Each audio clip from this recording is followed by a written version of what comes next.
तर नमस्कार मित्रांनो, स्वागत आहे तुमचं हवामान अपडेट्स या यूट्यूब चॅनलवरती। तर मित्रांनो, आपल्याला राज्यातील परतीच्या पावसासंदर्भात महत्त्वाची अपडेट आलेली आहे। परतीचा पाऊस पुन्हा राज्यात धुमाकूळ घालण्याची शक्यता हवामान खात्याने वर्तवलेली आहे।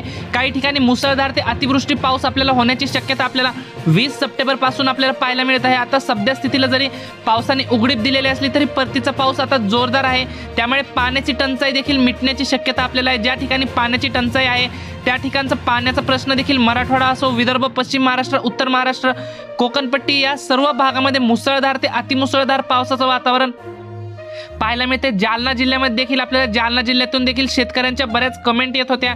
आता सविस्तर अंदाज जाणून घेणार आहोत, व्हिडिओ शेवटपर्यंत पहा मित्रांनो। तत्पूर्वी तुम्हाला विनंती मित्रांनो, तुम्ही व्हिडिओ पाहतायत परंतु चॅनलला काय सबस्क्राइबच करत नाहीत, त्यामुळे आता चॅनलला सबस्क्राइब करून घ्या व व्हिडिओला एक लाईक देखील नक्की करून घ्या। तसेच नोटिफिकेशनच्या बेलला देखील ऑल वरती टाका। तर मित्रांनो, आपण जसं की स्क्रीनवरती बघू शकताय, आपण जसं की सध्या स्थितीला वातावरण पाहू शकताय। जो नाशिकचा भाग आहे, नाशिक पालघरचा भाग, मालेगाव, नंदुरबार, जळगाव, छत्रपती संभाजीनगर या भागांमध्ये मित्रांनो आपल्याला ढगाळ वातावरण पाहायला मिळत आहे। सर्वदूर नाहीये, मात्र बऱ्याच ठिकाणी चांगली ढगाळ स्थिती देखील आपल्याला पाहायला मिळत आहे। ढगाळ वातावरण कालच्या पेक्षा आज आपल्याला चांगल्या प्रकारचं आपल्याला पाहायला मिळत आहे। तसेच आपण जसं की बघू शकताय, बीड, लातूर, पुणे या भागामध्ये छत्रपती संभाजीनगरचा उर्वरित भाग, लोणार, नांदेड, अकलूज या भागामध्ये ढगांची देखील गर्दी आपल्याला कमी झालेलं पाहायला मिळते। निरभ्र आकाश आपल्याला पाहायला मिळत आहे। सध्या स्थितीला दुपारनंतर ढग आपल्याला पाहायला मिळतील असं वातावरण आपल्याला सध्या पाहायला मिळत आहे। तर मित्रांनो, आपल्याला राज्यातील पावसाचा जोर हा 20 सप्टेंबर पासून विदर्भाच्या पूर्वेकडून भागात परतीचा जोरदार आगमन आपल्याला पाहायला मिळत आहे। परतीच्या पावसाला मित्रांनो मात्र काही अडथळे देखील आपल्याला पाहायला मिळू शकतात, म्हणजे काही ठिकाणी आपल्याला कमी दाबाच्या प्रभावामुळे देखील अडथळा मोठ्या प्रमाणात पाहायला मिळू शकतो।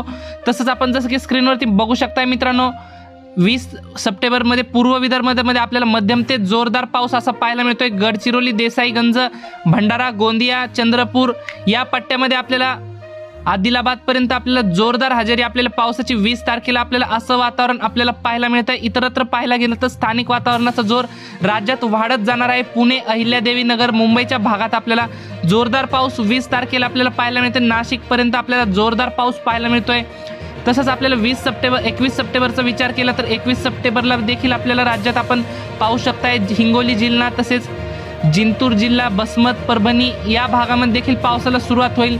परतूरच्या भागात मध्यम ते जोरदार असा पाऊस आपल्याला पाहायला मिळतो। मेहकर, लोणार, देऊळगाव, राजा, वाशिम, बीड, परतूर, कारंजा, दिग्रसचा भाग असेल, यवतमाळच्या राहिलेल्या भागामध्ये देखील मध्यम ते काही ठिकाणी जोरदार असं पावसाळी वातावरण आपल्याला पाहायला मिळते।